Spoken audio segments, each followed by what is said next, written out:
आपको जोरदार तालियां दी।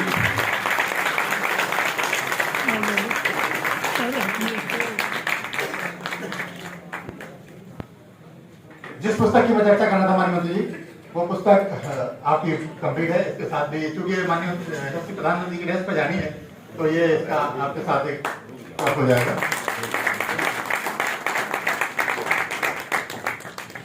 तो मैं सब लोगों ने, प्रदेश के 25 करोड़ जनता ने माननीय मुख्यमंत्री जी के हाथ में हाथ, कंधे से कंधा मिलाकर उस महामारी से लड़ने का जो काम उत्तर प्रदेश के अंदर किया था, उसमें आप सब इंजीनियर भी हमारे सहभागी बने थे। हमारी सहभागिता आप लोगों ने भी की थी। मैं प्रयास करूंगा इस पूरे विषय को उनके सामने रखूं और कुछ ना कुछ सोल्यूशन इसका निकले। एक बार फिर से आप सब ने इस मंच पर मुझे मान दिया, सम्मान दिया। अपने विभाग से जुड़े हुए सभी पदाधिकारियों का, इस महासंघ से जुड़े हुए सभी 25 विभागों के सभी अवर अभियंताओं का, सभी जूनियर इंजीनियर्स का एक बार फिर से मैं हृदय से बहुत बहुत आभार और धन्यवाद करता हूं। बहुत बहुत धन्यवाद, बहुत धन्यवाद। मंच की परंपरा के अनुसार धन्यवाद ज्ञापन आदरणीय अध्यक्ष महोदय जी आज दे देते हैं कि माननीय मंत्री जी का बहुत थोड़ा समय लेते हुए आदरणीय अध्यक्ष जी को आवाज देता हूँ कि धन्यवाद ज्ञापन के लिए, और बहुत बहुत आदर, अभिनंदन, आभार आपका व्यक्त करता हूँ कि आपने अपना बहुमूल्य समय हमें दिया। हम सभी मंडल के सभी जितने भी सदस्य हैं, आप सबका बहुत बहुत धन्यवाद ज्ञापन करते हैं। आदरणीय अध्यक्ष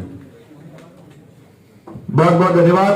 सीधा विषय पर आते हुए मैं बहुत आज 10वीं मंडलीय अधिवेशन एवं तकनीकी सेमिनार में हमारे एक छोटे से अनुरोध पर पधारे माननीय मंत्री जी का इस कार्यक्रम में मैं अध्यक्षीय उद्बोधन में आपका हृदय से आभार वंदन स्वागत करता हूं। बहुत बहुत धन्यवाद। लखनऊ मंडल के 1200 सदस्य आपको दिल से, तहे दिल से आपको आज समय देने के लिए बहुत बहुत धन्यवाद देते हैं।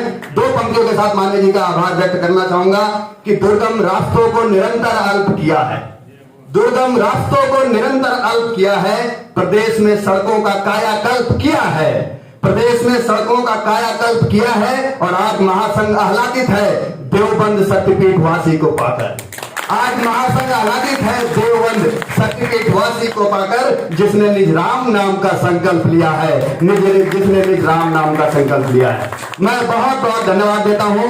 बहुत सारी बातें हो गई, बिल्कुल मैं समय नहीं लूंगा, लेकिन चूंकि मैं इस मंडल का 6 साल से नेतृत्व कर रहा हूं माननीय मंत्री जी युवा जोश के साथ, तो मैं 2-3 पंक्तियों से आपके बीच में जो हमारी भावनाएं हैं, इस मंडल की भावनाएं हैं, आपने हमें समय दिया है। और जब भी कोई अतिथि हम अपने बीच में पाते हैं तो मन में बहुत सारे उद्गार होते हैं कि अपनी सारी पीड़ा आपके बीच में रख दे, लेकिन मैं किस तरह से अपनी बात रखता हूं कि खत के छोटे से तरासे में नहीं आएंगे, खत के छोटे से तरासे में नहीं आएंगे, और गम ज्यादा है लिफाफे में नहीं आएंगे, गम ज्यादा है लिफाफे में नहीं आएंगे।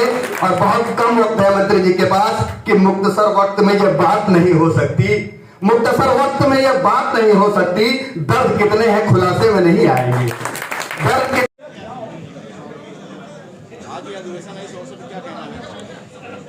डिप्लोमा इंजीनियर्स महासंघ का ये 10वीं मंडलीय अधिवेशन था। यहाँ के पदाधिकारियों ने मुझसे इसमें आने का आग्रह किया था, और इंजीनियर की जो मूल इकाई है वो मेरे विभाग से ज़्यादा संबंध रखती है, तो मेरे विभाग के लोग भी इसमें शामिल थे। इस नाते मैंने इनके इस आग्रह को स्वीकार किया था। मैं यहाँ आया, इनसे मेरी वार्ता चर्चा हुई है, और एक सुखद माहौल और एक स्वच्छ माहौल और एक सकारात्मक माहौल वो किसी भी प्रदेश के विकास की गति में, देश के विकास की गति में अपना एक स्थान रखता है।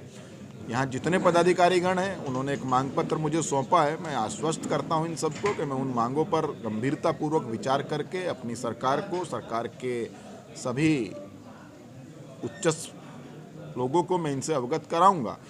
और जिन जिन बिंदुओं पर आज इन्होंने चर्चा की है, एक इनका टेक्निकल सेशन था, उसमें एक समन्वय रिसर्च पेपर यहाँ पर आज प्रेजेंट हुआ है। मैंने उस रिसर्च पेपर की मूल भावना को अभी जितनी देर में पढ़ सकता था मैंने पढ़ा है, और मेरा ये मानना है कि समन्वय, सहयोग और संवाद ये किसी भी संगठन के लिए सबसे ज़रूरी चीज़ें हैं, चाहे वो मेरे और मेरे विभाग के अधिकारियों के बीच हो, मेरे या मेरे विभाग के इंजीनियर्स के बीच हो।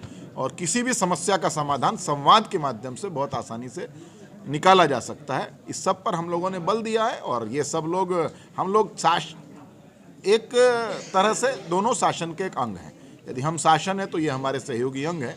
हम सब लोग आपस में सहयोग करते हुए, समन्वय की भावना के साथ संवाद स्थापित करते हुए इस प्रदेश को आगे ले जाने का काम करेंगे।